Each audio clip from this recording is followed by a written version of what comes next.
Unforgettable stories out of Western Jamaica from the scrapbooks of Adrian Freighter.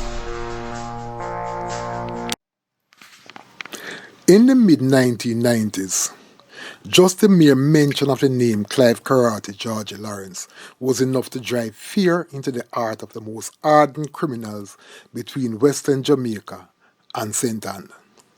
Lawrence, who was highly revered by law-abiding citizens, was well known as a no-nonsense crime fighter. His ingenious ways of going after top-flight gangsters, which included disguising himself in dresses, wigs, and even spike heel shoes, made his many colorful exploits legendary. However, for those who knew Lawrence well, when he was dominating the streets with his hardcore policing style, which includes showing off his karate skills, they will tell you that he was not all about guns, bullets, and taking out gangsters. But there was also a caring side to him, which also won him much accolade and admiration. Not many persons might know, but he was once accorded the Prime Minister's Award and a special letter of commendation by former Prime Minister Michael Manley for going beyond the call of duty to transform a potentially embarrassing situation into a policing success story. One day in the early 1990s, while he was stationed in Ucharias, he was heading into an eatery to have lunch when he saw a man robbing a tourist of her handbag and other valuables. Although he was off duty at the time, he sprang into action and chased down the robber through the streets of the resort town. When he caught up with the robber, the man foolishly challenged him to a fist fight and got a free karate lesson, which left him badly battered and bruised. He was subsequently carted off to jail, and the stolen items, which Lawrence had retrieved, was returned to the visitor. It should also be noted that during the 1990s, when warring factions from Clark Street and Crawford Street in the Mount Salem section of St. James were locked in a bitter gang feud which had claimed many lives, Lawrence was instrumental in getting the gangsters to lay down their arms and sign a peace truce which lasted for several years.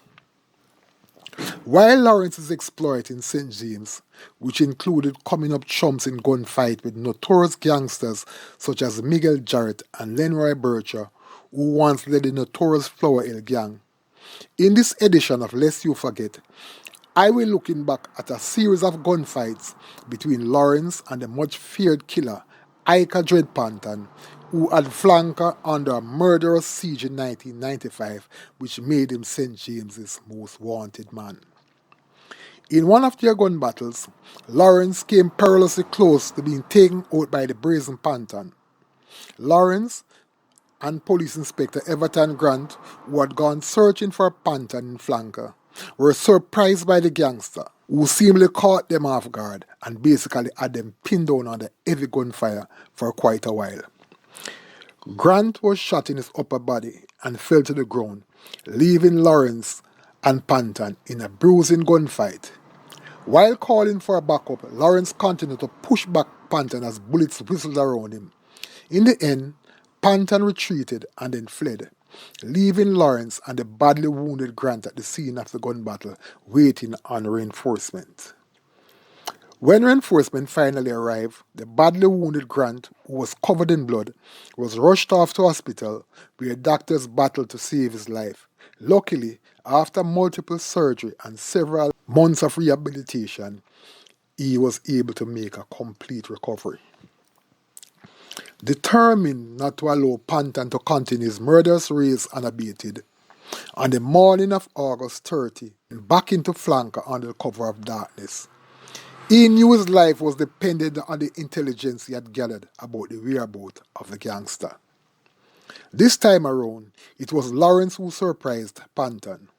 While in hiding at a particular location, he saw Panton walking up the street towards a shop. He watched as the gangster entered the shop, ordered a drink, tucked his gun between his legs and sat on a stool and began rolling a spliff. Lawrence tiptoed towards the shop unnoticed by Panton. When Panton looked up, Lawrence shouted, "Don't move!" But Panton went for his gun, which proved to be a fatal error. The Uzi rain bullets on the gangster, bringing his brutal reign of terror to a sudden end. When the news of Panton's demise began circling James, wild celebrations erupted in many communities, as by then, Panton was the parish's public enemy number one.